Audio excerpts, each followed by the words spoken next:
Okay, let me start by saying this is my 13th time doing this video. If I pause, I really don't want to start over. I'm sorry. I'm just trying to catch my thoughts. Okay. So in this video, I'm going to be doing assessing, not assessing, I'm going to be administering internal feeding.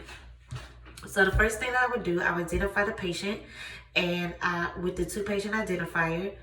Then I would assess the patient's need for tube feeding. If the patient needs tube feeding, I would consult the nutrition team. The next thing I would do, I would assess the patients for food allergies, and I would do a physical assessment on the abdomen.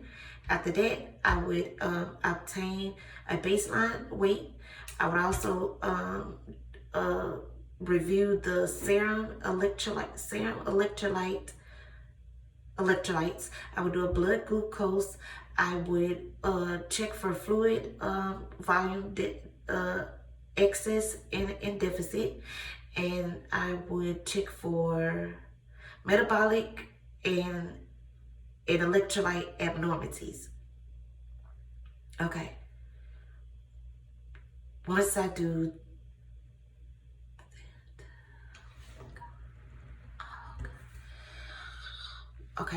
once I get that information, the next thing that I would do, I would verify the physician's order. And what I'm looking for, I'm checking for the type of formula, the rate, and the frequency. Once I do that, I would check my expected outcomes, and I would also educate the patient on procedure.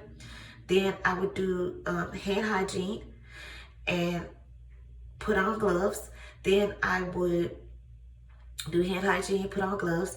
Then I would do hand hygiene, put on gloves. Then I would get the formula and check to make sure it's the right formula for administration. I would make sure that the formula is at room temperature. Then I would make sure that it's at room temperature. Then I would make sure I use aseptic technique when handling the pieces of the food, the administration set. Okay, then with the formula, I would take the formula and I would shake the formula, and then I would on the cap, I would clean the cap with an alcohol wipe. Then I would connect the tube in if it's a closed system, and then I would take the tube in. Then I would, if it's a brick or a can, I would pour the formula into the administration bag. Okay, now the formula's in the administration bag. I'll take the tube in. I will unclap the tube in. And let the formula let the whole line fill. Once the line is filled, I would clamp the tube in, and then I would clamp the tube in, and then I would place it on IV. Okay, then I would get the patient in a proper position, and I would check the patient for. I would put the patient in a proper position. Then I would put the patient in a proper position. Then I would check for tube placement. I would note pH, and I would check for aspiration. Once I did that,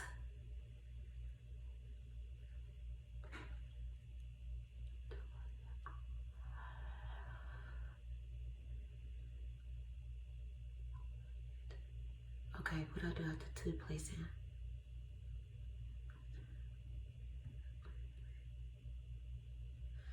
Then I would check the C.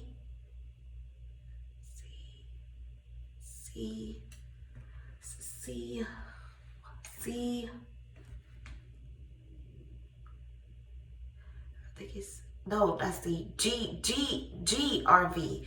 I would check the GRV before the feeding, and I would make sure I would check it. Oh my God. Okay, I would make sure I check it afterwards, and I would use the infant device to do internal feedings. Okay, if I have an intermittent feeding, what I would do, I would intermittent feedings, I would pinch the proximal end, and then I would pinch the proximal end. Then I would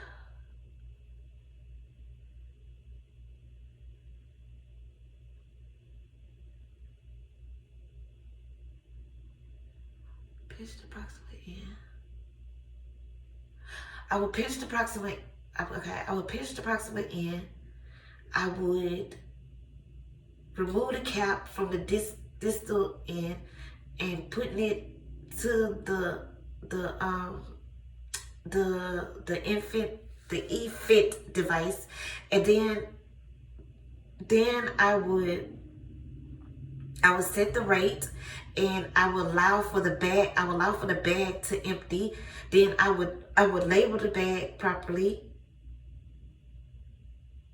I would make sure I keep the bag as clean as possible. I would make sure I clean. No. I would label the bag, and then I would run. After the feeding, I would run water through.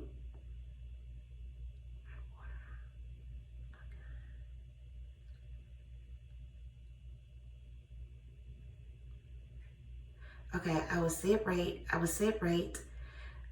rate and let the bag empty, and then I would label the bag. Then I would, after the feeding, I would run water. I would run the water through putting the cap on the distal end. Oh my God. You're putting the cap on the distal end, and then I would run water through the line. Making sure I keep the bag as clean as possible, and I would change the bag change the system every 24 hours. I don't know. The next one is the continuous drip. With the continuous drip, I would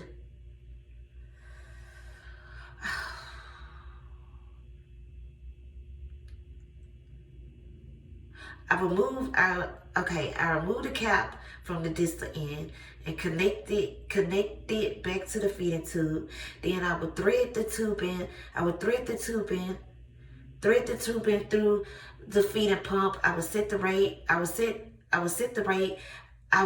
then I would advance the rate to the desired amount of the desired amount of the physician order.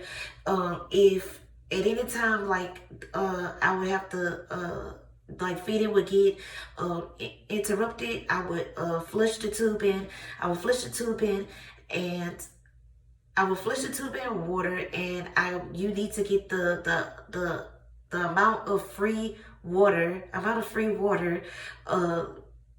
limits per day. Then I would rinse the bag and the tubing after every feeding, and then and I would change the feeding every 24 hours.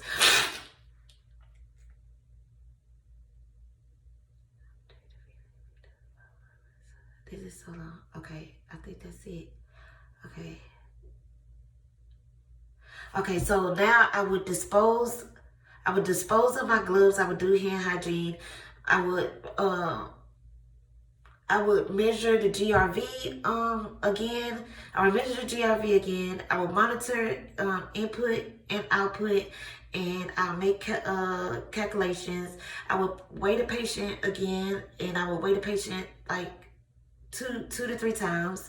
I would monitor labs. I would check the patient respiratory status.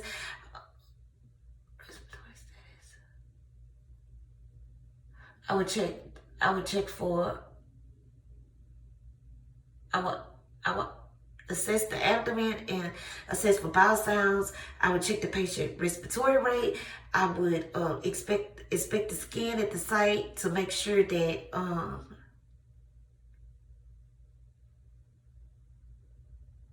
check the skin at the site to make sure that it's intact, and the tape not into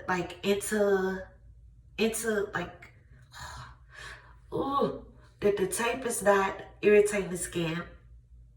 Then for nasal enteral, I would check that. I would check that daily. Checking the nose, the placement of the tube, the placement of the tube. Okay, then I would have the patient to describe if they have any type of intolerance with the tube feeding. I would identify any of the adverse effects that the patient might be having. I would record my input and output in the correct logs. The rate in the formula in the correct logs. I would record the patient input and output. I don't know if I just said that. I would record any information that the patient they're experiencing that there was an adverse effect, and then I will also record the patient's education to the patient, and that concludes the video. It's 12 minutes.